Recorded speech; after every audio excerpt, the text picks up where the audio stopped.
Leo, why should someone listen to this podcast? I used to play mobile games on my mom's phone, and one day I was bored of car games and I went and saw an aeroplane game. Basically you have to fly through hoops. It's a little interesting. If I had taken the course, I would have completed the course. I wouldn't have become a pilot. I wouldn't have flown an aeroplane. So when you were pursuing your curiosity of becoming a pilot, what was your thoughts actually? How did the thought of becoming an entrepreneur came to your mind actually? But what is the definition of an entrepreneur, like, according to you? Your father gave you only 100 rupees for the party, Yeah. and now you have earned 100 pounds. How did you feel about that actually? I didn't have a way to receive the money. Finally, when I got the money, I was like, finally I got the money. You are a pilot. You working on an app which is for the pilots actually. How did that came into the picture actually? Wingman. And right now we are one of the world's top 3 products. So you're saying Leo is a master in AI. Who said it? I didn't say it. Master ஆனாதான் சாப்பாடு எப்படி சாப்பிட்றீங்களா? What was your age actually when you started the first flight? I was 17 years old.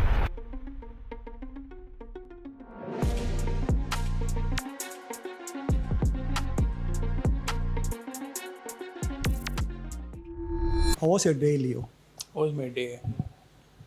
I woke up a little late, and as soon as I woke up, I had 2-3 calls already from we were working for a project with the government. I had 2-3 calls, and it started very hectic. I had to review a lot of pull requests, and the entrepreneur side was waiting for me as soon as I woke up. And last night I had washed clothes.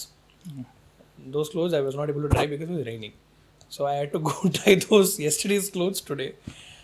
And I had put milk on the freezer and it was frozen, so I took it out and I kept it on a pan last night so that it could thaw. And then I went to sleep. Today morning I woke up and I saw, okay, milk packet gaya. So I was like, okay, fingers crossed, because it was still cold. So I thought, okay, fingers crossed, let me just try heating it up. And I heated up that milk to drink tea. And the milk decided I'll have paneer. So yeah, that's how my morning went. And then I came here with you, this podcast. So that's how my day went. How was your day? It's good. Actually excited. Okay. And little bit nervous also. Nervous is good. You're doing something big, I think. Yeah. Nervous is always good. Yeah. We need to have fear, I think, actually. We need to have fear. That is when we will strive ourselves to prove and overcome that fear. Yeah, like, I wouldn't say we need to have fear, but I know the consequences of not having fear. Right? So that is, it will take me a lot in the leisure, actually. Yeah. Say again? We'll not take it seriously. We'll take it like casually. We'll take it. Exactly. Yeah. That's So I've seen the consequences of not having fear. Yes. But fear is good, I think. Great. Okay. Leo, why should someone listen to this podcast? Right. Okay. Why should somebody listen to this podcast? I don't know. If they have a lot of time to kill, if they have nothing else to do, they can listen to this podcast. Any specific reason? I don't know, because it's unscripted. We don't know what we are going to discuss. I know a general idea. We're going to talk about entrepreneurship, AI and all, but I don't know what is going to come out of this. We have a lot of, you told me a lot of personal things also you wanted to ask, so I don't know. If somebody has a lot of time to kill, then they can watch this podcast. I know it will be entertaining. That too I know. Okay. Value, that I can't promise. Okay, fine. So as kids, right, most of us dream of having a bike or a car, but you flew a plane. What inspired you to become a pilot? As a kid, yeah. So inspired to become a pilot. Okay, this is a funny story. So when I was in 6th standard, a new teacher came to school and she asked everybody, what does everybody want to become? And I told, okay, I want to become an astronaut, and there was a guy next to me, I forgot his name. This guy was like, oh wow, nice, astronaut is nice. And then when the teacher came closer and when it was his chance to say, this bugger said astronaut. I'm like, that's mine. What the heck? And then I was like, okay, you know what? Space, not possible. Okay, next best thing, pilot. So when I said pilot, obviously the follow-up question was, why do you want to become a pilot? And that time I had to give some urte. So my uncle's a pilot in the Air Force. Okay. And I have a lot of people in my family who became pilots after that. So I think I'm the second pilot in my family. Okay. So after me, my cousin sister, she became a pilot. I have a distant cousin brother who became a pilot. So I have a lot of pilots in my family. So I gave a story, about the Air Force and the uniform and the love to serve nation. All the teacher was like, "Whoa, this is some amazing stuff." So after that, the 600 is when it starts, right? So everybody started asking, "What do you want to do?" I said, "Pilot." It was an easy answer. Didn't have to think. So I never wanted to fly aeroplanes per se. It just stuck. And then so that was the initial stages. However, actual discovery steps happened because one day I was bored of car games. I used to play mobile games on my mom's phone, and one day I was bored of car games. I was like, "What else is there? Let me go see Play Store." And I saw an aeroplane game. Okay. Basically, you have to fly through hoops. And I was like, "Damn, this is nice. This is a little interesting." And then I was like, "Let me see what other aeroplane games are there." And then I found this game called Infinite Flight, and that was very detailed. So now as a pilot, now when I look back, I can see how detailed it is. But for a 14-year-old kid, that was incredible learning curve, and I liked that learning curve. It was a little different because in a car game you can do a lot of things. In a game like GTA, you can do anything that you want. This was an incredible amount of discipline that you had to follow, and a lot of instructions that you had to remember, and I had to go learn something. It was pretty cool.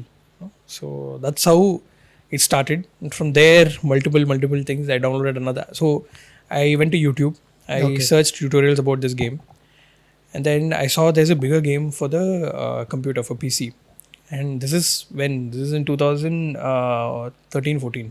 Okay. And that time internet speed was 8 Mbps. So I had to pirate. Unfortunately, I didn't have that kind of internet nor money. So I had to pirate with some 30 GB file, I think. So I downloaded that one file for 1 month.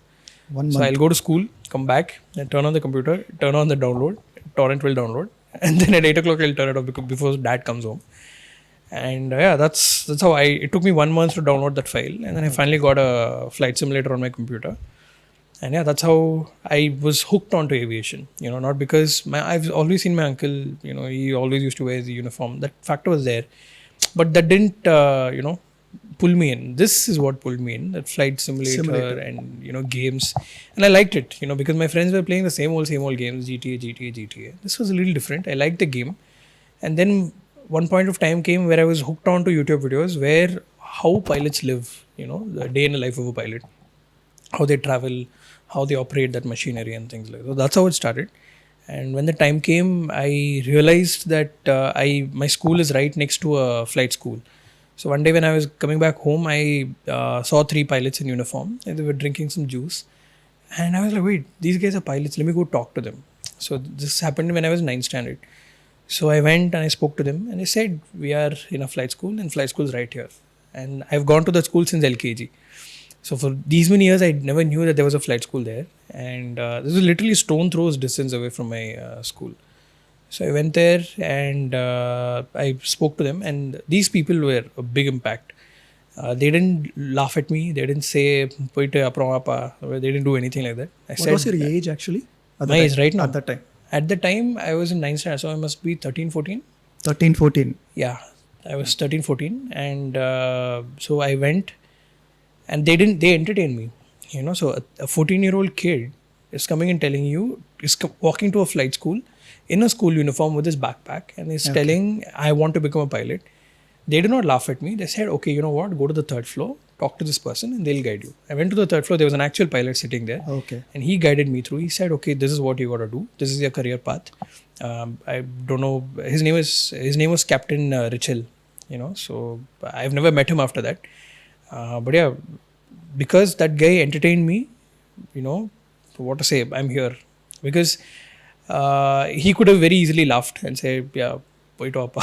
He could have said, but he entertained me. So that's one big stone. That's one big stepping stone, I would say. Awesome. And after that, I came home, spoke to my dad. That's also another story. By convincing my dad, parents to do what? For becoming a pilot, to train as a pilot. To become a pilot. Okay, so You were so just yeah, what 13, happened right? was, yeah, I You was were just 13. I was 13. So surprisingly, most people don't know this. To become a pilot, the minimum age required is 16. So to get a student pilot license, you just need to be 16 years or 17 years, I think. glider pilot license is 16 and student pilot license 17, I think.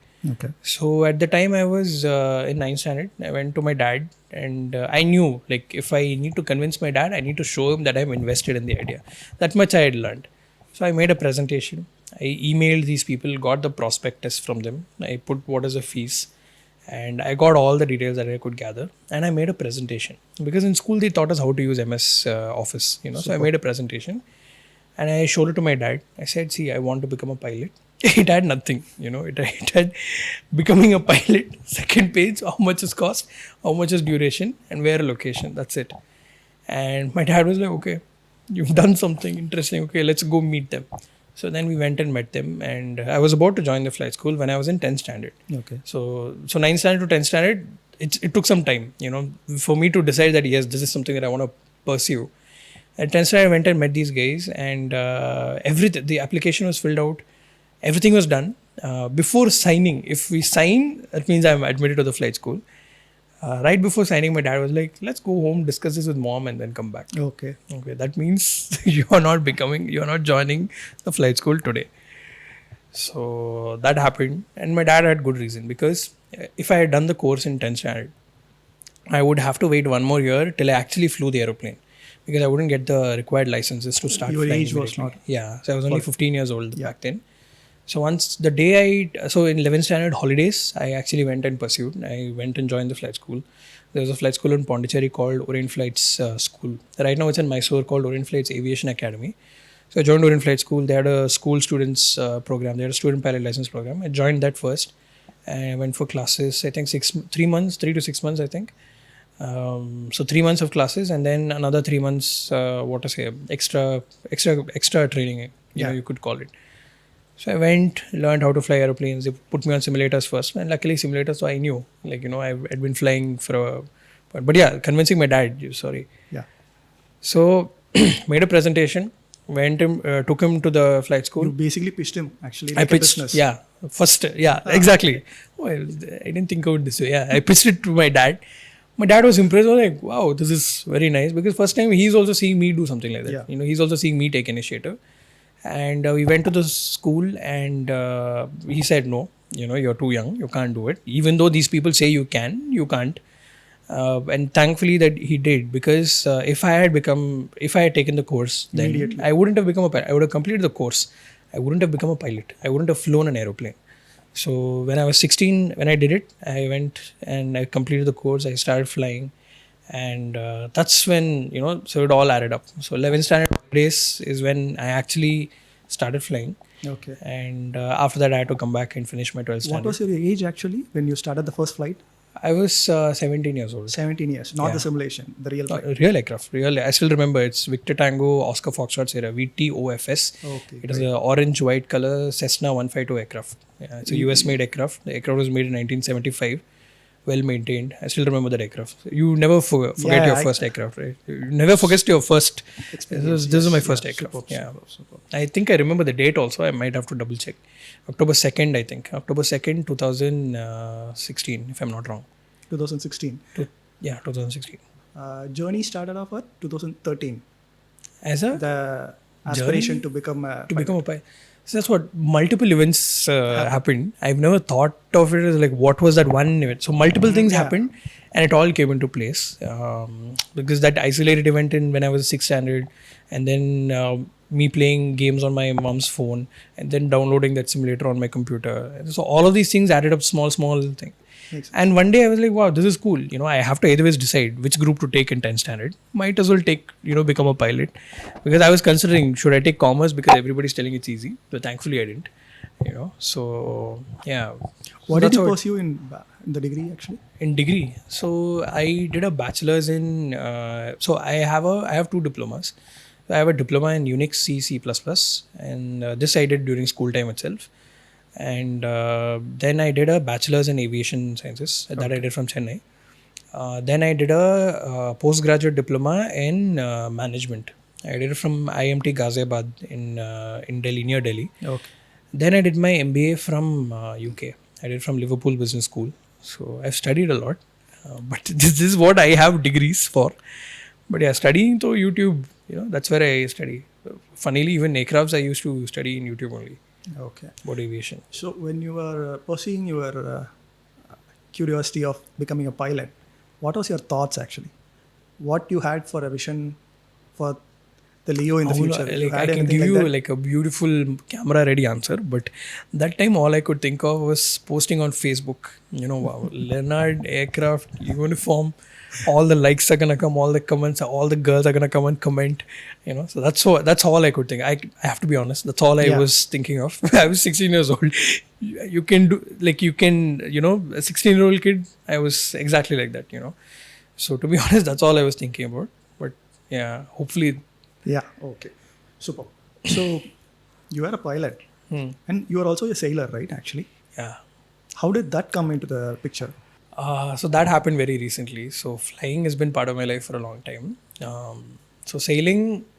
So in 2022, my co-founder's birthday, March. So in March 2022, I wanted to do something special for him, and I was like, "What can we do?" Because this fellow is an adventurous fellow. So I was like, "Okay, gotta do something that's upbeat for him." And I discovered through Instagram that so actually one of my friends, she posted that she had gone sailing. She was in NCC Navy, Okay. so she had gone for sailing and she posted, and I inquired, dude, what is this?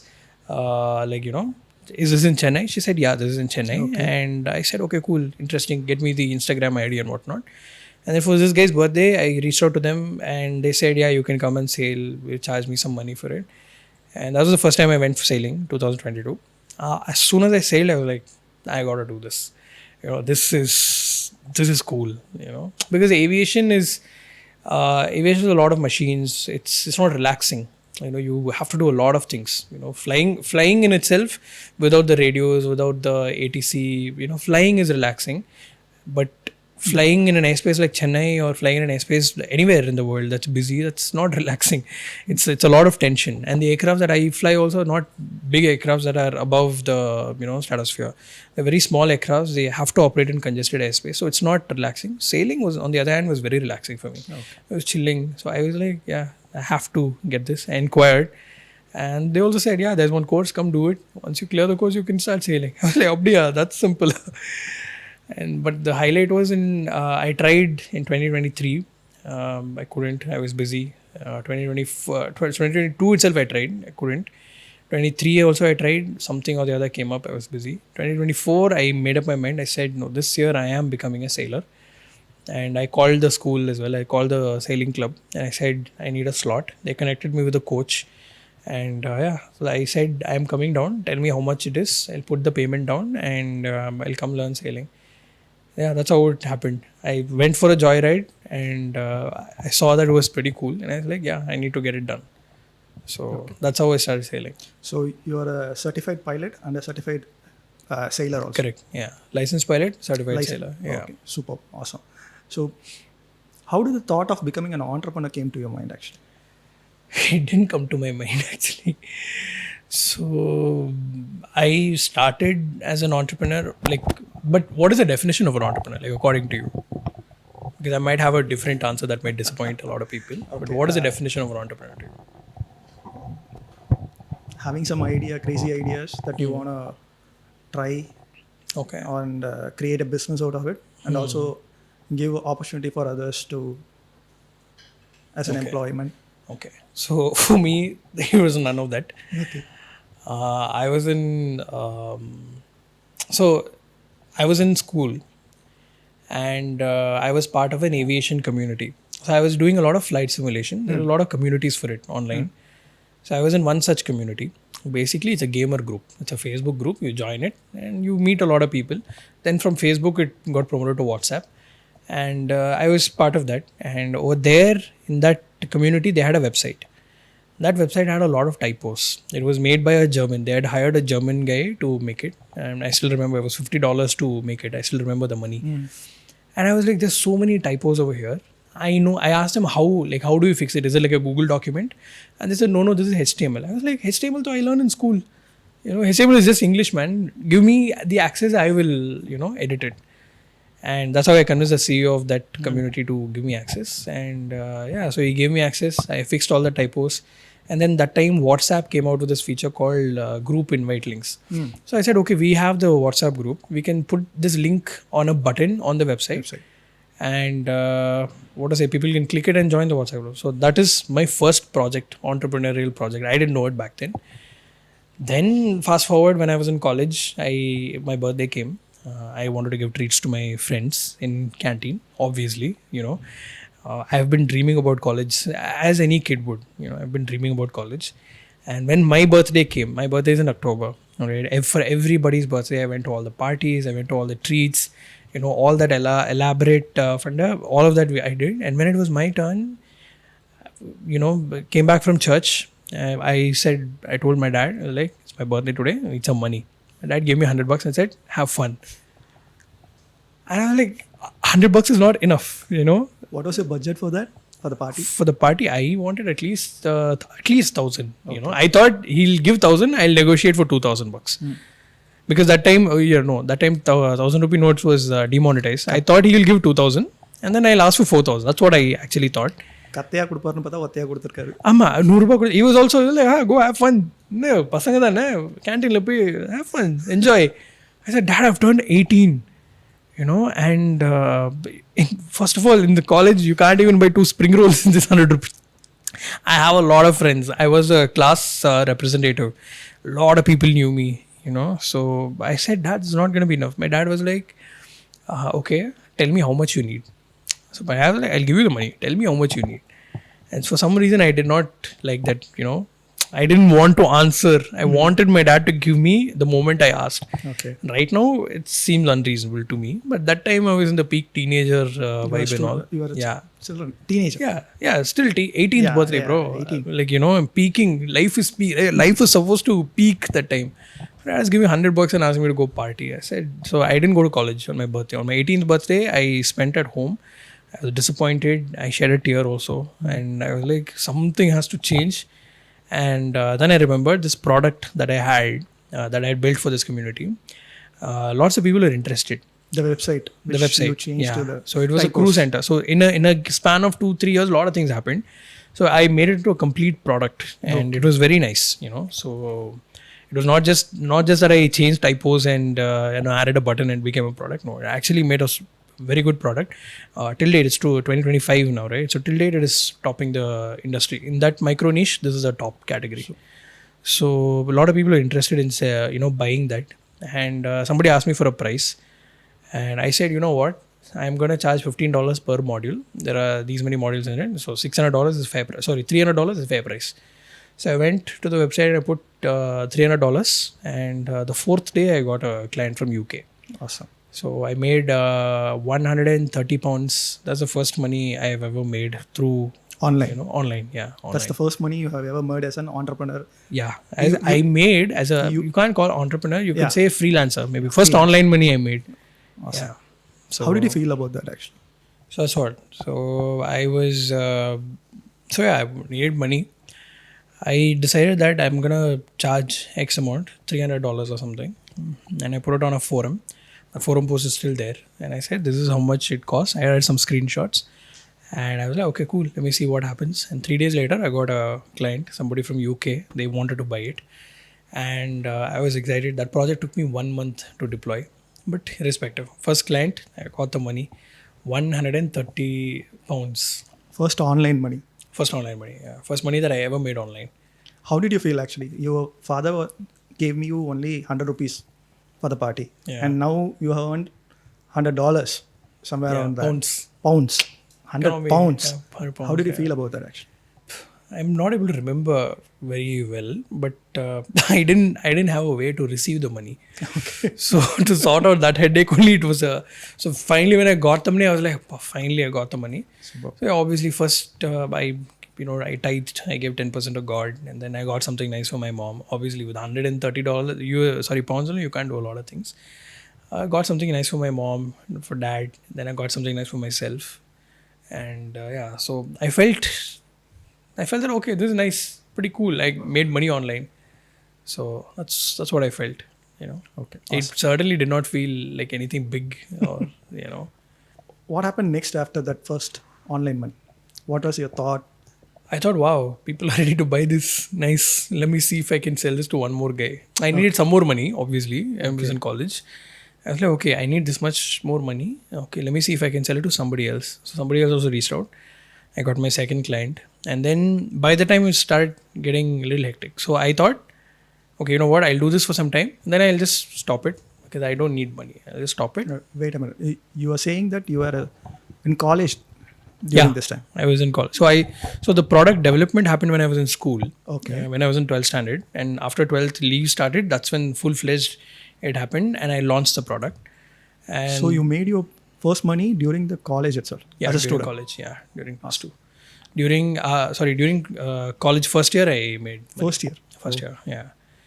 So yeah, I just thought, okay, I need to get 2-3 more people to do this, because that time I wanted to buy a phone. I was like some 15 grand.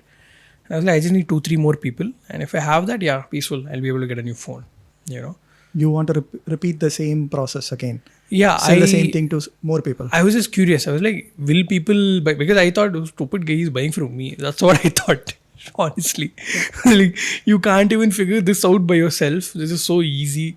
You can't even figure this out. For you, it is easy. For them, it is a big thing. That's the point, actually. So yeah, that's what I struggle to understand. I look at people and I'm like, dude, this is so easy. Why is it so hard for you? It's so easy to do. That's what, for you, it is very easy. For them, it is something it's like moving a mountain for them, actually. That's why they pay to the skilled people, right? Maybe if you study a computer science engineering degree, they'll tell you that it is hard. If you see YouTube and learn, everything is easy. Right? Yeah, fine. So you got your first sales online and you tried to replicate it. Were you successful? Yeah, I was very successful in it by God's grace. Awesome. What happened was, I still remember my grades were going down because I was on track to get a gold medal in college. Okay. And my attendance was, first year obviously attendance was great. And my marks were slightly going down in the unit test and everything. So I said, okay, you know what? This is the last client. After this, I'll stop. And it's been 10 years. I've told that dialogue to myself like multiple times. After this, I'll stop. I'll go do something else. But it's been 10 years by God's grace. It's still going on. Yeah, still going on. That same product is still putting food on my table. You're still selling the same product? Yeah, it's still working. I don't have to do anything. Now the deployment time is hardly 5 minutes. I just have to. That time I didn't even know. I used to save code in Google Drive. And now I know GitHub and all these things. So now deployment time is 5 minutes. So it's easy money for me. So whenever, like, if somebody wants it, I give it to them. Now I don't negotiate a lot. If they're giving me like $50 less, I said, okay, cool, have it. But I sell like an annual license. It's not a SaaS product. I sell like an annual license. Sorry, I sell like a lifetime license. Okay. Yeah, fine. One-time payment. One-time payment, yeah. Which is a mistake, which I don't think anybody should do. It's a horrible way to build software. That's the right way to validate your ideas, actually. But to get your first 50 customers, 100 customers. But after that, you should stop. After that, you have to stop. So nobody told me. Yeah, of course. Nobody said, boss, this will come and bite you in the back. Yeah, of course. Because my first client, I'm still in touch with my, not first client, I'm still in touch with my second client. Okay. That guy still reaches out to me on WhatsApp in the middle of the night. He says, this is broken, please fix it. So I told him lifetime support. Oh, okay. You gave a lifetime support for the LTD? Yeah. So I gave them a lifetime support. I didn't think too much about it. Okay. And you are still a student, actually, obviously. So it still bites me in the back. I've thought many times I should block this guy, but yeah, he's a nice gentleman. He's from France. He's a nice guy. When did this freelancing become a business, actually, as an enterprise, as a company? So did I tell you about I told you, right? I was in an organization like a, online gaming group. It's called a flight simming group. Yes, so it's called a virtual airline, right? So basically a bunch of flight simmers, they join together. They say, this is the airline that we are choosing. We will simulate this airline's operation. So let's say we chose Indigo. So let's say Indigo flies every day 6 o'clock in the morning from Chennai to Coimbatore, one flight, 6C101. This is back then. I don't know whether they operated right now. So we will say, we'll Which have year that. was this? This was in 2018-19, that time. Okay. Yeah. So in that organization, I had experience of having these titles. So I had a title of vice president when I was 18 only. but obviously it was a fictional group. It didn't mean anything. It's a non-profit organization, but I had the title, and obviously with the title you have to do the work as well. And I had to command people. I had to people who were elder to me. I had to tell them what to do, and you had to execute the vision of somebody, of the CEO. And obviously a lot of internal fights. We were always were teenagers, right? So all of that gave me some experience. So the moment when it became a business was my mom wouldn't stop making fun of me. So when I would say I'm a CEO of iCrew, because iCrew was already making money, iCrew Systems was already making money, but it was not a registered entity because I never felt the need to register it. And my mom wouldn't stop making fun of me. I would say I'm CEO of iCrew System. My mom would say, Nanu CEO. My mom would literally make fun of me. And I said, okay, you know what? I understand. Let me register it. So I reached out to a lawyer friend of mine and I said, I need to register it. So I registered. This happened during you were 18? This happened in 2020. 2020 August. It happened. August 20th, 2020. So that's the incorporation date. So iCrew was operational for 4 years before that. So August 2020, we officially incorporated. Awesome. We had to start paying taxes. Rookie mistake. But yeah, so that's the origin story. That's when it turned into an entrepreneurship, into a company. Okay. So you are a pilot. Yep. And you working on an app which is for the pilots actually. Wingman. Wingman actually. Okay. How did that came into the picture actually? Wingman. Wingman did you start it or? No, correct. So Wingman's not mine. I didn't start it. Wingman was started by somebody else in Delhi. So there is another pilot. So pilot is a very broad term, right? So I'm a very small pilot. I don't fly big aeroplanes. I fly very small airplanes. There's another airline pilot, a friend of mine. He's from Delhi. So he started the company. Actually, it was not a company first. It was a problem that he wanted to solve for himself because he hated filling his logbooks. And he had the tech, meaning the data was there. He just needed a tool to convert it into a logbook. And he taught himself how to code. And he made the tool, and right now we are one of the world's top 3 products, in the segment. Oh, so that's how it started.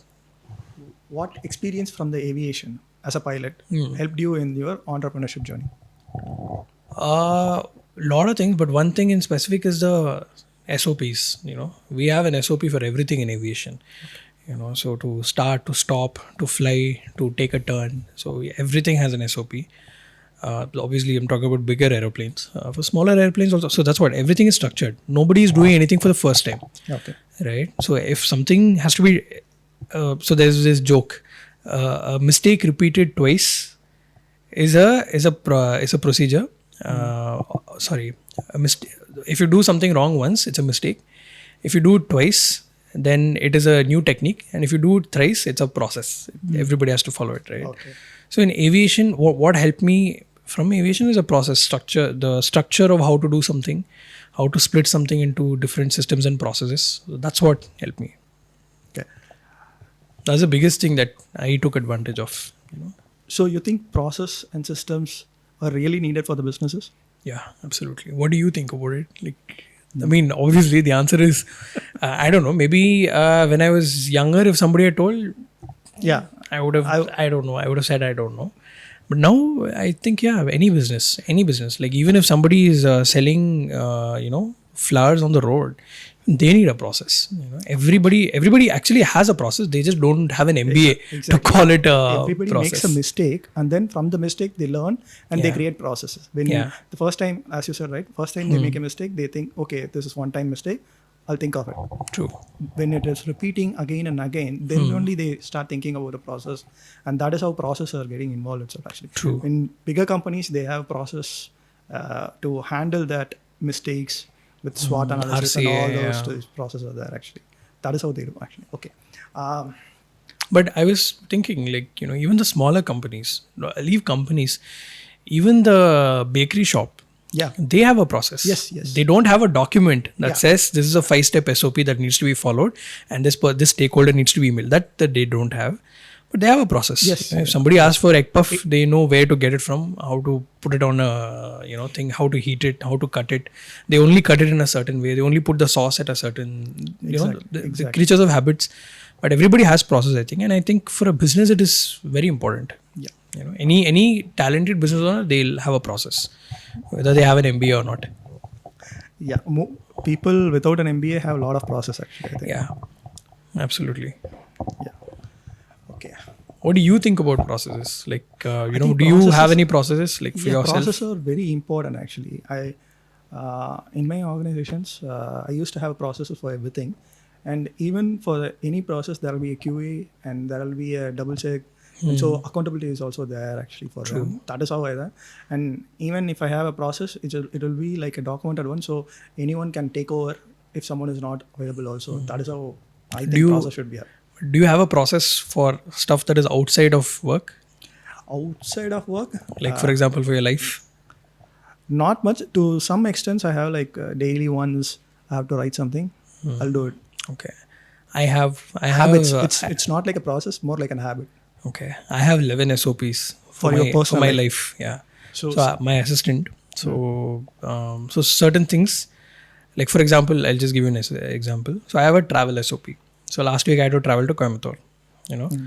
So I just had to add an event on my calendar that says travel Coimbatore, and in the description I just have to mention transport needed. That's it. So it'll automatically trigger a workflow.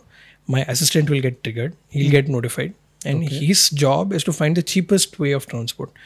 So his instruction is you need to save money at all times, but at the same time. So what I'll tell him is at what time I should reach the place. You know, so if I say I have to reach this place at 8 o'clock, he knows that I need 2 hours to get ready. You know, I need to go refresh, take rest, and then read whatever I have. So I had a speaking engagement at 10 o'clock. So In this guy, Coimbatore. yeah, in Coimbatore. So this guy had to find transport. He couldn't find a flight ticket that was cheap enough. So he found an overnight bus. He booked. He told me. He showed me this is the thing. Your assistant. My assistant, yeah. And I said, yeah, book it. And he booked it. And yeah, it happened flawlessly. And like this, I have for everything. Like I have a process for in-city travel as well. So right now, from here to go back to my house, let's say I don't want to drive. I just have to add an event to my calendar. And within an hour, I'll have a driver who will come and I'll go home. So that's a documented process. I know what are the failures that will happen in it. Okay. When you say the process of workflow, is it a fully automated one or a partially automated? It's partially automated. So the calendar trigger, that is automated. So as soon as I added so what I would basically replace is I replaced calling my guy and telling him I need to do this. Because then his question will be, when do you want to do? Yeah, he so will that ask a is lot being of- replaced in the calendar. So that is, it's watched by a workflow. And as soon as there is an event on that specific calendar, it automatically pings them on Discord and he knows what to do next. He has like a SOP, like, you know, step 1, step 2, step 3, he has. So when you create an event itself, it knows what kind of, where you want to go, Yeah. what kind of details, all those things. Absolutely, yeah. And I have it code goes- words. I've code, obviously, you can't take an entrepreneur out of, you can't take that out of an entrepreneur, right? Is there any workflow you have used which is not for business or personally, which is not related to an ROI or something? Is there anything like that? There are many things I have. Like, Yeah, this is one. What else can I tell you? Okay, so my haircut, so my haircut is due in another 2 days, right? So every 15 days, so I cut my hair at this place called Meckingstown, and there you need an appointment, or rather it is preferred that you have an appointment. And for me, I like going late after all my commitments are done. I like taking a book. It's a nice place. It's a well-lit place. I like taking a book and going there, sitting, chilling. I like talking to those guys. So I like going in the last slot. So every 15 days, it'll automatically WhatsApp message my saloon guy, the manager of that place, and he'll say, I'm coming tomorrow, book an appointment. And they will, like, that one way message is enough for them. They'll book that slot. They won't take any new customers. So this is process automation I have for my, to cut hair. And it happens like clockwork. So the last haircut I have, do you think I have a lot of hair, or No. I think it's neatly maintained? Yeah, but to me it is horrible. I have so much of hair. I need to get it trimmed. Right, so in another 2 days it'll happen automatically. So yeah, this is one thing without a ROI in terms of money, but yeah, it's a simple thing that brings that discipline and brings that structure into my life, I would say. You're part of iCrew and also Wingman, right? True. Actually, what's your role in iCrew and what's your role in Wingman? In iCrew, everything I would say, from CEO to janitor. There are times where I have to clean, wash everything. In Wingman, it is also similar role only. Wingman, official role is Chief Operations Officer. but whatever the job demands, So in Wingman, I don't get tasks. I get. This is what needs to be done. Sometimes I get tasks as well. Sometimes I get exact steps. It needs to be done in this way. Sometimes I just get, this is what I am trying to accomplish, Outcome. and yeah, this is the outcome that I need, and I have to use all the tools at my disposal, all the people at my disposal to get it done. So that's the title and what the role demands. Okay. Yeah. What iCrew system do actually? What is that? iCrew is a tech company, you can say. To somebody who doesn't understand tech, I'll say it is a company like TCS in a very small fashion. But right now, we are focusing heavily on AI application development, and we pivoted in this March. And so earlier, we were doing just application development. We'll develop anything for anybody. We started with just aviation, as I told you. Yeah. And then we started some generic software as well, some accounting software, and then one software for booking and whatnot. So then we said, okay, you know what, any idea, any problem, we'll solve it and build a software for it. So it started as a consultant, a tech service company. Then right now we are focusing heavily on AI infused applications. So any application that has an AI layer on it. So that is our focus and expertise right now. Okay. Before getting into Wingman, I want to ask something actually. Okay. You are using heavily AI actually for the development, right? What was it before AI? Before AI, like what? Before AI, how was your company running? I know it was a different kind of working environment. The process will be different, and the time will be different, right? That's what. How do I say? iCrew before AI, iCrew after AI. The answer that I want to give you is like on the Vasanta Malige, like everything is wow beautiful, but no. So before AI, it used to be like what things used to take a lot of time. Like for example, when we have a new request, I'll tell you something funny. So earlier, when we used to get a new client, we'll go on a meeting. We'll sit down. After the meeting is done, it'll take 1 day to get the meeting minutes. Then they'll send it to the client. Client will send they'll send a response. Then we'll make a mock-up. And then we'll send it. This is a whole process used to take at least 3 weeks minimum if we did it in full speed. Now, while we're on the meeting, I turn on the transcribe feature on Google Meet. And then whatever they're telling, I go to Fathom. Right after the meeting ends, I copy paste whatever they said, put it on ChatGPT. We have a template prompt, and it'll convert the MVP idea. And then it'll give me a prompt. I'll put it on Lovable, and then I'll publish it, and I'll send it to the client and say, "Is this something that you have in mind?" And so the life cycle of what we do, has drastically reduced. But also it has brought in a few other problems as well. But yeah, it's great. It's things are much faster right now. We are able to do things faster and fail at things faster, and that's great. So you see AI as a companion or a I see AI as a slave. It can't do things on its own. You can't outsource things to it. You have to tell it what needs to be done, how it needs to be done. So if you know how to be a master, and then AI can be a great slave.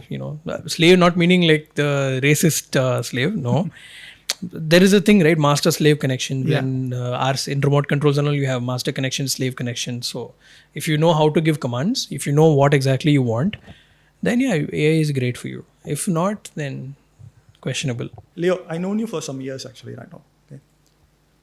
Still, I'm not able to figure out what exactly you are doing in some times actually. I've known myself for 25 years. Even I don't know. Okay. What exactly do you do for a living? For living? You mean like what I do? You want to know what I do to make money? Yes. Correct? Okay. I do things on the internet, on my computer. Money comes to my bank account. Now, if I say this without context, they'll think something else. But I build software. I'm good at building software. I have a team that does that for other people who have more money. And that's what I do. That's my main thing. And then I consult people. People come to me with their problems. I tell them, no, this doesn't have to be this complex. You can solve this either with tech or with process or with some problems don't even need to be solved. So I solve problems for people. People give me money. That's what I make people happy. People give me money. Okay, say like that. So you said you build software for your clients, right? When you said software, is it like a desktop application? No, web application. So right now the system is rigged in a way So it's a website. Web application. Website and web application, two different things. Website is www.google.com. That's a website. Okay. You have a portfolio, that's a website. Mine is a web application. It solves a very specific problem. Okay. So we don't build websites. If somebody has a shop and they want a website, we don't do that. We build web applications that solve very specific problems. And right now, after our pivot, we are only focusing on AI-powered applications that have an AI layer. More specifically, we build it with Laravel. Okay, you said about AI, right? Okay, I have a question. Is every software or a web application really need AI? No, no, not everything needs AI. AI is needed at places where you need human intelligence to decide something. So there you can use AI. You have data and you need to decide whether to let this to, it's a Boolean equation, true or false, So with that intelligence you use, so normally a human being will be making that decision. To replace that, you can use AI. Some things are very simple. If true, continue. If false, so on the Mari if else statements, you don't even need human intelligence there. Okay. Some certain things you need to. So let's say for a ID card verification. So you need an AI to understand what document it is. Is it clear enough? Are we able to extract information from it? So there you need, instead of a human being, you can use artificial intelligence over there. So, Okay. yeah, it's a very broad term, but Yeah, I think what I would say is AI could be used to reduce the time. That's what I would say, because yeah, manually verifying all those ID cards or something like True. that will take a lot of time. You cannot Absolutely, compare yeah. with a lot of things also. Oh yeah, absolutely. That is not feasible also. True. But with the help of AI, you can speed up these things. Bro, That's what I would think. the amount of speed is unfathomable, because if you have to do it manually, it'll take 30 days. With AI, it'll take hardly 10 minutes maybe if you run it parallelly. Maybe I'm exaggerating the numbers, but I'm pretty sure the numbers will be within that range only. It's unfathomably fast to do in manual process like this. And still there are companies that do things like this in the dinosaur way. Yeah. What is the one thing that AI has been replaced in your current process, and amplified the result? Something like that. They say, anything that you didn't expect or think about. So it is the throughput. Like earlier we'll make one process. So process how it is made is, first you'll make one version, then you'll send it to circulation, then people will report that no, this is not working, this is one issue is happening. Then again you will draft a revision, and then you'll publish it. So it takes at least 5 months for a proper SOP to be formed. With AI, you give it the main function that it needs to solve, and it'll automatically give you all the edge cases that you need to solve for. So it'll automatically tell you all of these other things will also go wrong. So probably fix that in the same SOP. So right now that 5 months is now reduced to one iteration. So I don't have to wait 5 months. I don't have to make mistakes and then revise. The first shot itself, I'm able to get it. So that AI is solving for me, or rather it has made it faster. Okay, I just want to ask one more thing. Are you saying like in one shot you can create an app or website, web application with AI? Yeah, I mean, not what I said in previous thing, but yeah, we can do that also. Lovable is there, Bolt is there, so many tools are there. Yeah, is it really reliable? It depends on how we are doing it, no? Like, see, you're making biryani. Are you good? Are you a good cook? No. Okay, is your biryani the best biryani in the world? Yeah. So does that mean biryani is not good? Yeah. Same thing with app also, no? Like, it depends on what ingredients you use, depends on what you're prompting, depends on what you're solving, what you're asking it to do, things like that, right? So yeah, like if I do it, it's great. Whatever I prompt, like it can go straight into like staging, and it can be shown to clients. Whatever my interns do, whatever people who don't know how to use it, they do, it will require some polishing and some review, stuff like that. Same biryani analogy only. Biryani is great overall, wherever you go. It depends on who's making it. If you're a master at making it, then yeah, it'll be tasty only. So you're saying Leo is a master in AI? You said it. I didn't say it. Okay. How do you make your interns or your juniors also master in AI? Master ஆனாதான் சாப்பாடு இப்படி சாப்பிட்றீங்களா?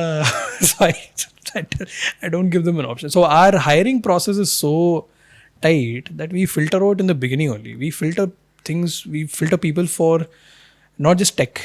We see what type of people they are. Are they learners? If I teach them not just AI, if I am teaching them how to make dosa, will they be able to learn it and do it in the same way that I'm able to do it, right? So that's what I'm filtering for. Okay. And so yeah, I am solving this problem before it even becomes a tech problem. So for me, it is not about are they using AI the way that I'm doing? So for me, that's never a problem because I'm only taking people who are able to learn. Right? So for me, it never becomes a problem. Interesting, because a lot of people in business, they think that they want to create a clone of themselves, so they will take care of the internal teams. That's how a lot of people are thinking actually. But what you are saying is contradicting to that actually. That's it. Yeah, like I mean, has anybody been successful in making a clone? No, no. Because that guy will go start the competition company. Yeah. Right. So they'll make a clone. Yes. Midway through, they'll have a new competitor. So why make a clone? You know, like because for other reasons that I don't think, you know, for this internal competition, like, you know, you don't teach everything to everybody. You know, there are certain things in my company that not everybody knows how to do. You know, certain elements I only handle. Okay. Right. So I don't subscribe to the concept of making a clone of yourself. But I do think you can reduce a lot with processes. You know, anybody who says they want to create a clone, they don't want to run the business. Process. That's what they're doing. Whatever they are doing, they are trying to create a process and they want to replicate it with anybody. But why? That because they want to chill. They don't want to work anymore. Of course. Yeah. Okay. Or maybe they have another idea that they want to work on. What about you? Like, have you thought about like making an AI clone, digital clone, or like hiring an intern and trying to make him into a mini Hari? Like, have you tried stuff like that? I'm not sure a clone is really possible, but with the process and systems, there is some way you can replicate the same kind of output or same kind of efficiency from them. Actually, that is possible. I'm sure about that. But clone is not possible because everything as what Hari is because of the experience over the years. Actually, that is not possible to replicate. Actually, I think. True. Leo, you said you are using N8N for haircut. Okay. For scheduling haircut. Okay. True. Is it really needed? Can you just go to the shop and I can. The thing is, I have done that many times. But when I go there, they're like, no appointment, first of all. Second of all, I am somebody who unfortunately lives in the calendar. I need my calendar to tell me what I have to do. Right? So when I have it scheduled, so there's one less decision for me to make. You know about decision fatigue, right? Okay. You know, why do you think Steve Jobs used to wear only black color t-shirt, round collar crew necks and blue jeans? Same with why Mark Zuckerberg only wears, you know, one type of shirt. Or why even who's this guy? Berkshire Hathaway's. What's his name? I don't remember actually. Berkshire Hathaway's, a famous guy, very old. Richard Branson? No, not Richard Branson. But yeah, Berkshire Hathaway, I forgot his name, very old guy. He also only wears suits. Warren Buffett. Why do you think he only wears suits? So they eliminate the decision fatigue, you know, because now if you have to go cut your hair, what all you have to go through? When to go cut hair? No, I'll just walk to Where to go cut hair? Shop and cut my hair. That's it. I'm a little young. I have to get style my hair. Do you? So I don't go to money salon kada. I have to go to a nice place. I have to there. See, when I have an appointment, it makes things a little bit easier.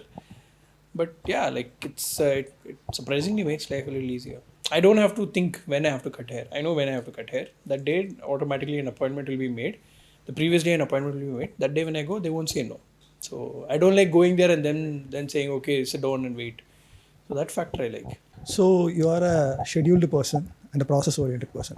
I have it, but like there are days. How do you handle chaos? Obviously, not everything works as planned. You know, okay. How do I handle chaos when things don't go as per plan? Yes. So that's what. So this is where being a pilot helps. You know, so okay. Nothing will. If you think everything will go as per plan, that means you're banking on hope, and hope is not a strategy, right? So there are certain chaos methods. Like let's say, for example, this podcast, I scheduled it last minute. You know, so as soon as I scheduled it, to everything else in my calendar, it got blocked out. People were not able to reach out to me. Okay. So when in between the breaks, when I opened WhatsApp, I saw there were 2-3 pull requests waiting for review, and those were a little, you know, high intensity, you know, they were very important. So when I block out in my calendar, it blocks out all the noise. However, when things break, there are protocols for people to reach out to me, or for things to happen. You know, so it has been made, it has been designed in a way where chaos is factored in. You know, because it's not set in stone, chaos can still happen. When it happens, I have the feasibility to press pause or cancel whatever is needed and handle it wherever it needs to be handled. How do you use a calendar? Like, just curious. No, I don't follow a calendar actually. Okay. I have time blocks, but I don't follow a strict calendar or a habit actually. So like let's say for meetings and appointments, like how do you track? For that, I use calendar. That's the simple That thing. is what even That I'm is using basic. for. Not like you said, right? You have a calendar for time blocked for eating breakfast Yeah. also. I don't follow like that. That's what I said. Okay, so Okay. You said protocols, right? You have protocols and process in yeah. place.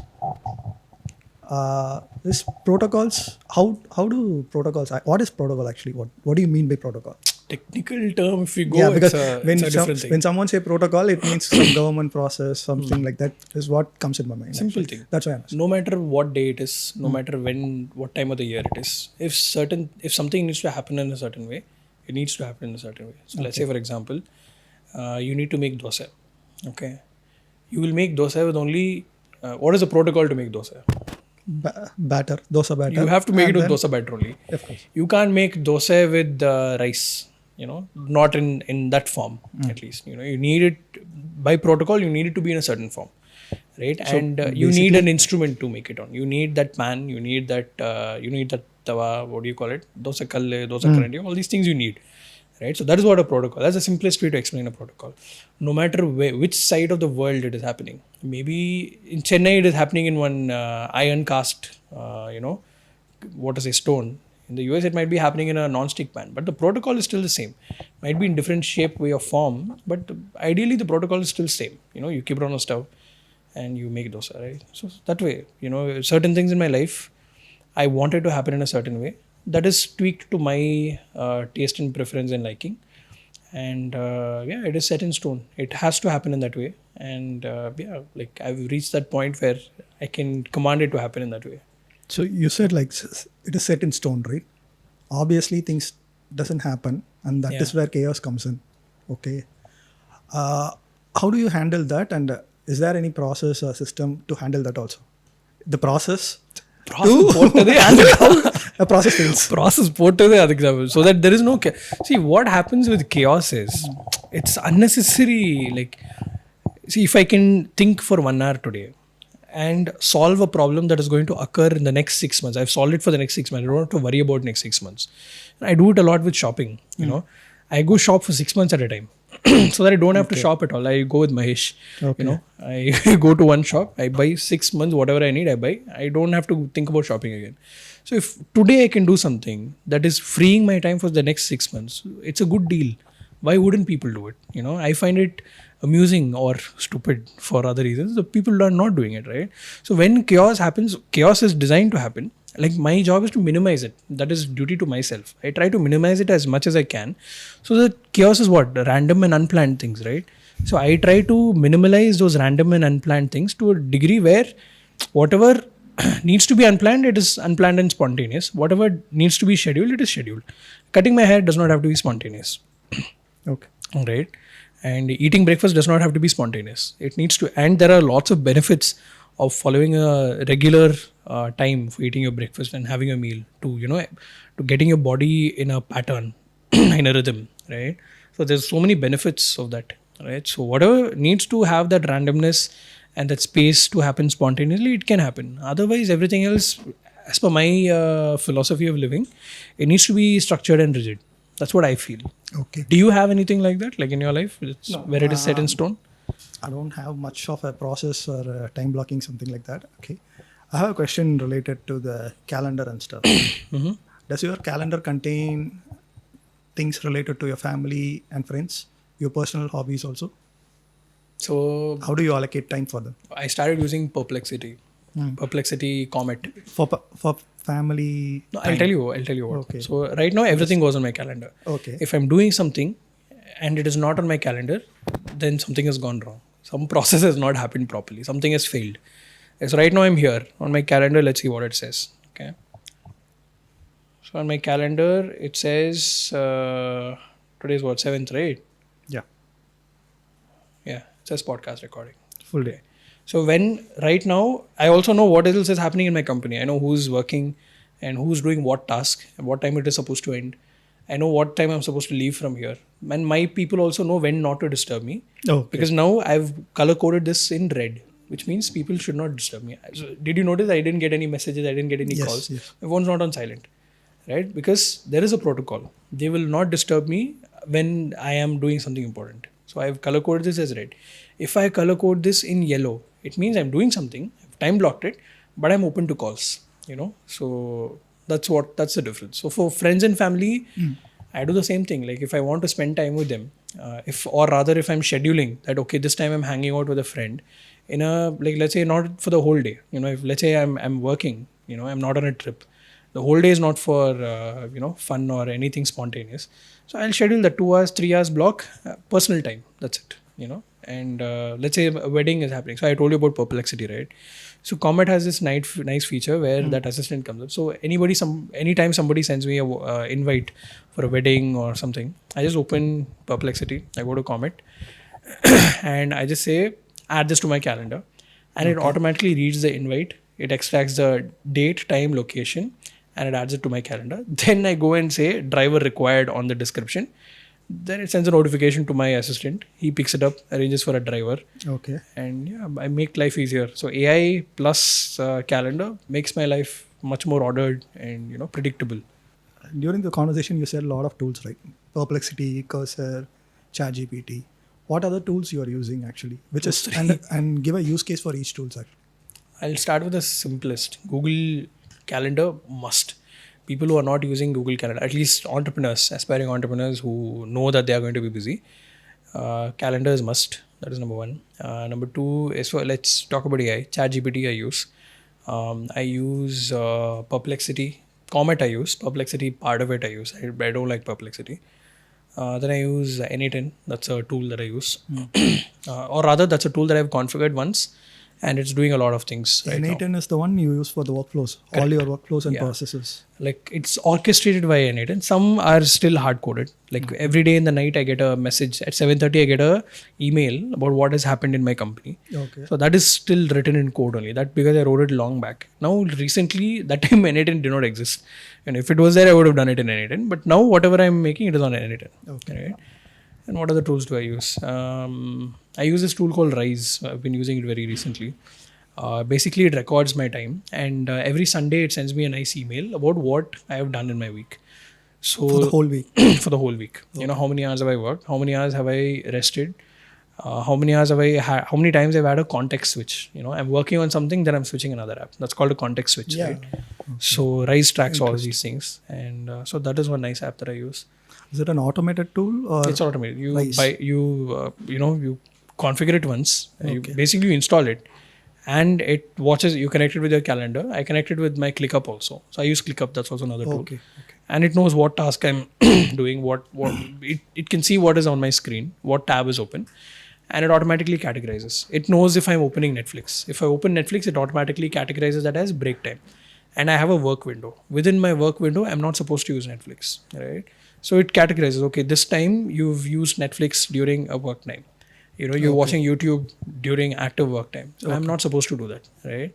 So, I mean, it categorizes it. It shows me that I've done it. And my measuring unit is how productive have I been? Have I completed whatever I said that I will complete? Most of the times it happens. There are times where it doesn't happen also. Can't lie. There are times where it doesn't happen also. That time I can see. The days where I have balanced it, I have worked and I've also taken breaks. Those days have been very productive. Mental strain has not been there. Okay. Based on the conversation, right? I'm not able to understand whether you have a work-life balance or not. I don't believe in that You concept. have to say that actually. I don't believe in that concept. You don't believe in that actually. Okay. You can't. How can you balance work and life? Okay. We spoke about multitasking. Yeah. Right. Yes. Do you believe that anybody can multitask? It's not possible. It's not possible. Right. If somebody's telling that they're multitasking, it means that they're paying attention to one thing at a time and they're balancing that attention, and that's bad for your brain. Yes. Right. So you're meant to do one thing at a time. Right. So work-life balance is what to say. It's something like that. Work and life has to coexist. It has to become a unit. Right now for me, I'm not living life. I'm not working also. I'm doing both together. I am having a casual conversation with you. At the same time, this is going to be used for my work as well. This is going to be used for my personal branding and whatever process, right? And in between this, I had to take a few calls and do whatever I had to do, right? So I think there is no time set, like, this time I will only work, this time I'll only be with family. As an entrepreneur, I don't think that's possible. Many people have tried. I have just accepted that it is not possible. Okay. And I have been at peace ever since I've accepted that it is not possible. I'm curious, what do you follow? Do you have like a strict work-life balance? Like, No, I don't. I also believe that it has to coexist actually. There is sometimes I'll tell my wife that this is for time. I have to focus on my work. Just leave me. That's but I've received a mixed opinion about this. Yeah. You know Hamid, right? Yes. So Hamid tells me that before marriage you can talk all of these things. You get married, then we see. So that is a different conversation actually. yeah, so that's what. So right now You are single. Yeah, That I is don't also have a an- commitment towards another human being at a personal level, apart from my parents and my brother. I don't owe my time to anybody else. Once you right? get So married, you will understand his statement. maybe, Yeah. or I will have a process there also. Who knows? Haven't been I married don't- yet. If you could figure out a process for that, you could sell it to a lot of people actually. That's Yeah. what I would say. Let's see. But like, why is marriage such a? I know it's a beautiful thing. And a lot of people are happy because of it. But why do people say that once you get married, you'll know? Like, is it coming off as so bad, or wives are not understanding like that? I plead with No, this is something that I want to understand. Yeah. Like, why every married entrepreneur, they give me this warning: when you get married, you'll see, or when you get married, I'll see. More in the dialogue line you're speaking that time on, I'll see. So, like, what happens? Your wives are not supporting, or No, it's I've met your wife. I met Hamid's wife also. I met everybody's wife. They're all so nice, and that's what you see outside actually. See, it's not that they are bad. okay. The truth is, like us entrepreneurs, we have mood swings, right? One day we will think like we will do everything, we will change the world, all those things. The next day we'll say like we'll shut everything off and we'll go somewhere else. Same way they are also humans. They have their own moods actually, and to handle that also as part of our current entrepreneurial life problems, that is a That's big a challenge for the business owners. That's what I would say actually. It is But something then- you have to enjoy and do it. You have to figure out by yourself. But see, then it contradicts with my first principle, right? Like, you can't multitask, right? So It's not multitasking, it's managing. That's what. managing. You have to manage it. Like how you are managing two companies at the same time. Either you focus on one I thing don't and- recommend that to anybody. Like, it's like, what to say. I don't manage two companies at the same time. I work. you're working for the two companies, right? I'm working for the two companies. One you are running and one you are Yeah, working. but like on the same day I can't. Yeah. Like, I have to set a time block, and that time I only have to do that. I thought that I'll be able to do both. Then I learned. You realized life it's gave not me its possible. lessons. Then Exactly. I learned. Yeah, it's not possible. Like how you learned over there, you will learn over the marriage also. That's it. Damn. I was about to say life gave me and I learned. But Okay. Interesting. Okay, let's come to your company actually. Okay. Your company is a remote culture, right? Is it? yeah, it's fully 100% remote. There is Both no companies. office space, No, specific we space don't like believe that. in that. Okay. Yeah. Okay. Interesting. But why is it interesting? Do you I know. I had teams on remote structure also during COVID. Obviously, everyone has to work in the remote structure.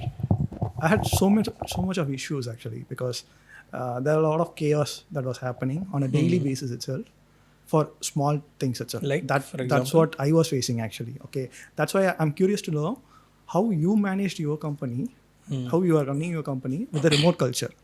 It's simple. Because- Like, we work only for 6 hours. Okay, 6 hours. You choose when you want to work. Yeah, 6 Is hours. it Only 6 6 days hours. or 5 days? It is 6 days. Yeah. 6 days. 6 days. 6 Saturdays days, also. 6 hours. 6 days, 6 hours. You choose when you want to work. Okay. There is a guy whose job is to only roster. He has to schedule and allocate work. As long as you're getting your work done, nobody will ask you where you are, what are you doing, why you haven't logged in. You have to tell when you log in, and that time you have to log in. There are systems for that. If you don't log in at the time, I'll get alerted. Okay. Every Automated day in the process. night, I get a email. Like you have for everything, there is a process. There's for a this process also. for it. Workflow. Right? 6 hours you have to work. Okay. Right? What I notice is, like, realistically, even if you say 8 hours, 6 hours is the only time That's work enough. gets Yeah, work of course. happens, right? So I made it easier for myself. 6 hours you have to work, and people are also happy. They are able to live life also. They are having a they get to close work early and go spend time with their your family, friends, girlfriends, whatever, right? So that is one thing. Second thing is, uh, with remote, the biggest problem is like what happens when people don't, how do you resolve conflict or how do you get work done? Yeah. See, that is a hiring problem, I would say. If you have to monitor somebody in order to get work out of them, then that person is not meant to be in a company. That's not a good person. I know this will offend a lot of people, but it's an ethical problem. If you are not able to do what you're supposed to do, that means you're trying to do two other. You are supposed to do one thing, but you're trying to do something else, right? So you're conflicted. So that's a hiring problem. Or maybe when you hired that person was great, but now their priorities have shifted. I've had so many people like that. For that, we have a process as well. We give them 1 warning, 2 warnings. Performance, if it keeps going down, we tell them, boss, it's time. We'll wind up. Something is happening, work is getting affected. What is it? Most of the time they say, no, I want to transition, and we say, okay, this is the exit plan. 3 months, we will hire somebody, you train them, and then you exit. So this is how we give it. So most of the problems for hiring, or rather in a remote company, is a hiring problem. It's a culture problem. Yeah, culture. If you have a good culture, or if you're hiring people who are capable of maintaining that culture, that if you're not monitoring them, and if their first thing is to go and watch a movie and just chill and not to work and to lie to you, then that's not that's a wrong type of people to have in your company, right? So most of these things you can solve at the hiring stage only. It's important to solve it at the hiring stage. Okay. Yeah. So you said a lot about hiring actually. How one can get hired in your company? How can one apply in your company and get hired? What do you expect from? So our hiring, how do you reject them? How do I reject them? Okay. So in our company, there's no so I'll tell you. So we hire character, and then we train for whatever. I am confident that I can train anybody to become anything. I have had engineers who do art. I've had people who've done commerce, who do AI applications. And I have my chief engineer was not an engineer by trade. Take me, I am not an engineer by by education. I'm an engineer by trade. Right? So I meant to say my chief engineer is not an engineer by education. Okay. He's not even he didn't even study science. He's from a commerce background, right? So we hire character and then we train. For whatever role we want, right? Okay.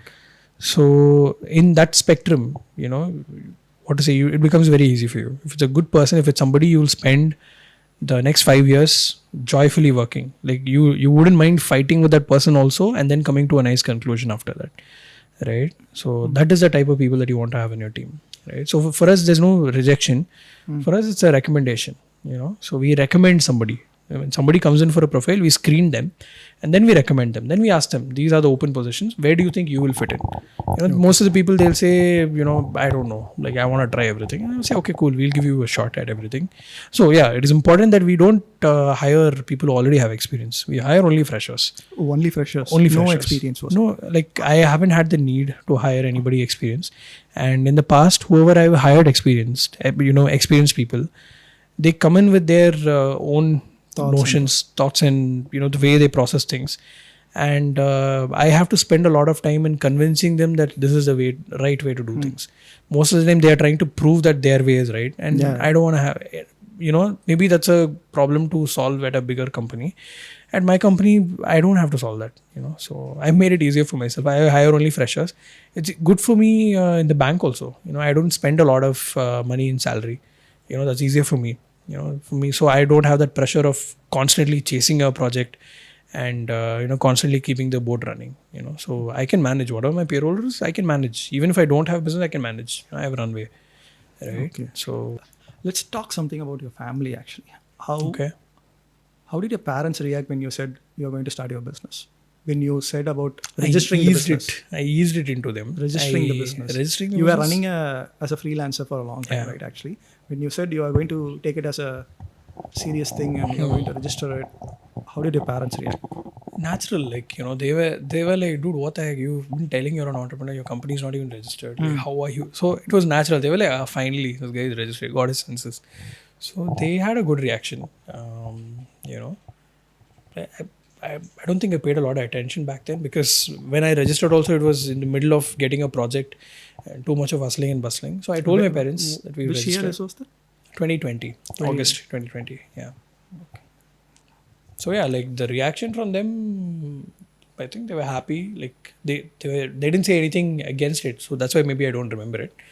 They were happy, natural reaction. It was natural progression. It was like you're running the thing, you have staff, you're making money. Next step is to register it and start paying taxes. My grandfather was in the income tax department. Oh, okay. So there was a push towards it. So you're making this much volume, you got to start paying tax. You got to register and start paying taxes. So yeah, this tax is a very, within my friends also, I have a funny thing. I have funny anecdote with my friends. About tax. Yeah, because like once we got caught for the police, and the police guy was talking a little too much. And I said, talk to me with respect. It is my taxpayer money that you're getting a salary. Common dialogue, right? Yeah. And ever since that, my friends started making fun. Hey, taxpayer is here. So it's a funny thing. It's a nice reminder that, what to say, taxes. I mean, it's a nice reminder of that good times that I had with my friends. It doesn't remind anything else about that conversation. It's a bad reminder. Paying taxes one. Second is what? Getting caught by the police. Yeah. But yeah, family, they had a good reaction, I could say. Okay. Leo, you said like your family supported a lot and there was no hesitation in starting your business. Correct. Okay. Financially, did they support you? Did you ever had a need to ask them for money? I've had. There have been times where my parents ran the entire payroll for staff. They paid everybody's salary, Okay.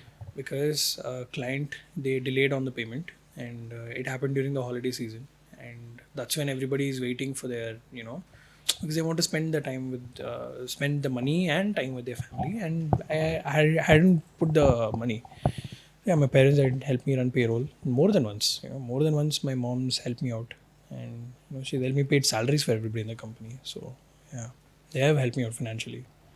Do your parents know your employees actually, personally, No, or they someone? don't. They don't. They know that this guy's getting today. What this guy got roasted? They'll ask, but they haven't met them. They've met some in award functions and whatnot. They don't know everybody individually what role they do. Not personally, but they know staff are there. They know these people are there. This person is there. This person always gets scoldings. That much they know. Okay. Yeah. Okay. You said awards function. Is it an internal award function or external? No, external award function. We got awarded last year for innovation in technology. This is in for Chennai. iCrew. Yeah, for iCrew. So for that function, I had invited staff and I invited my parents as well, because every other award we won, it's either abroad or it's an online nomination and stuff like that. So we never had a chance to go to an award function. So this was in Chennai. It happened in Leo Muthu Stadium. Okay. So there it was a nice day. So there my parents met all my staff. They interacted and whatnot. But yeah, apart from that, they met people. They don't know individually. Yeah, but they know them. So, do you have any regrets for starting this business? For starting this business, I have regrets. Not regrets, but there are times when I think, in the night, because see now, obviously entrepreneurship, it's a time guzzler, time and attention guzzler.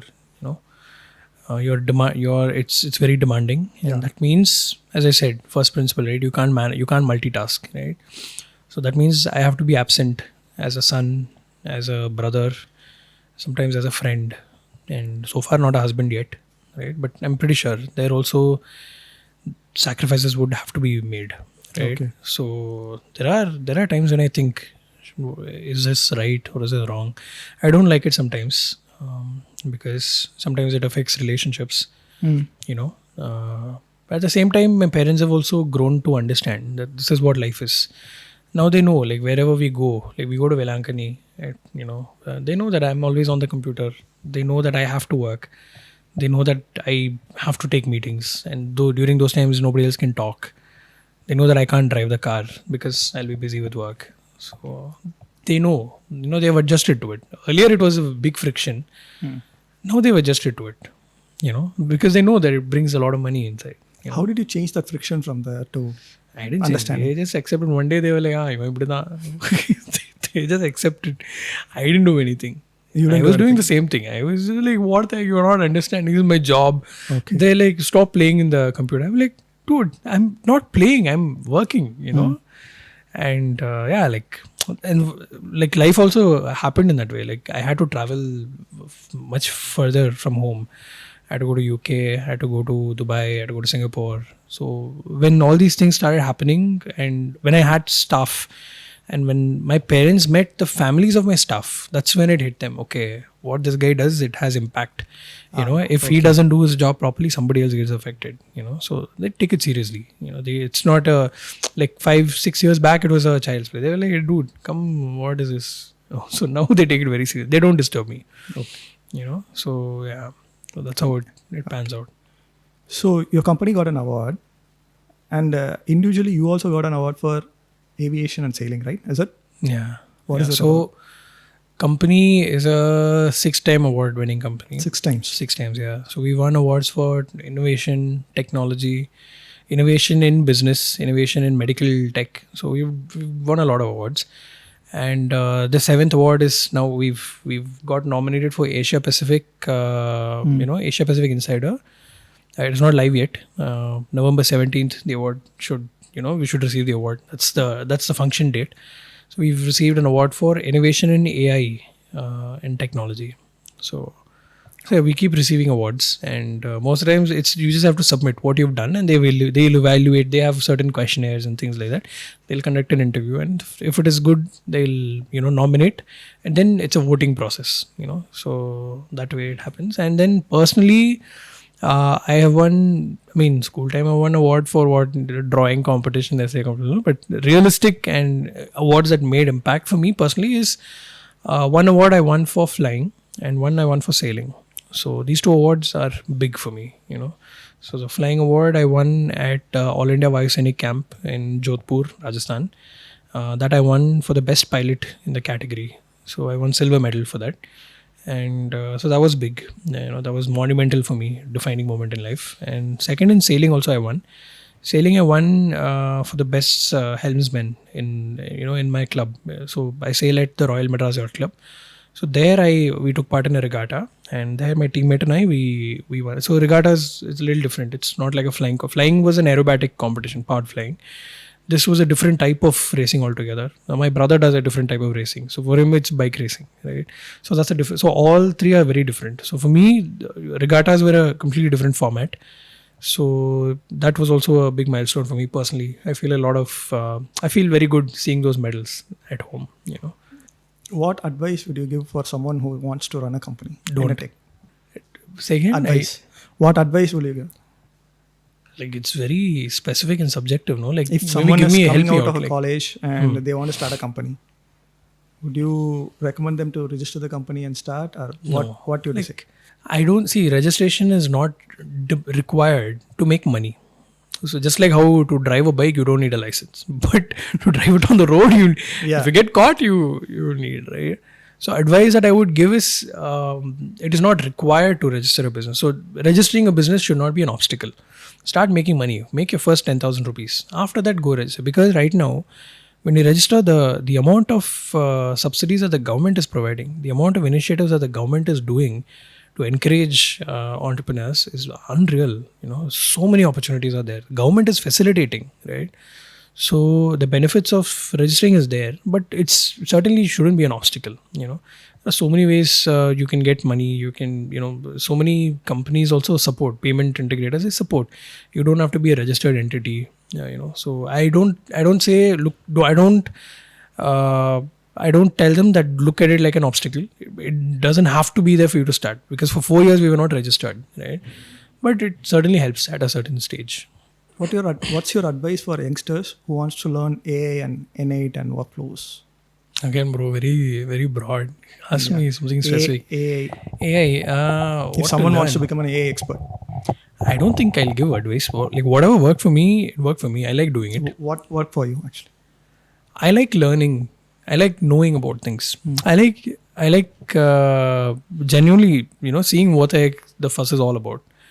And certain things I don't like, and I don't involve myself. Like stock market, I don't like. My dad is into it. A lot of my partners are into it. I don't like it, and I don't understand it also, right? So I like what is understanding also. No, I understand it actually. I understand. I've invested in a few stocks, but I'm not too keen on it. But AI is not like that. AI and tech is not like that. I'm genuinely interested in it, and so yeah, you can't fake that, right? You have to be. If you're interested in it, yeah, you're interested in it. If you're not interested, you're not interested. There's no point trying to fake it, right? So it worked out for me. I don't think I can give an advice to anybody else where it is not natural to them, right? So advice, I don't think. I would say, yeah, just be yourself. Try to make money first. Once you make money, you can say outrageous things like this. Once you're successful in your career, in your life, as per the norms of society, once you're viewed as a successful person, you can say whatever you want. You can do a lot of things, right? But you have to get there. You need to build that platform for yourself. So that is goal number one. Build that first, and then after that you can do a lot of other things. Like everything else in life can wait. Thanks, Leo. Thanks for sharing your views and sharing your story with us. Thank you for giving me the opportunity. Thank you for having me here. Cheers.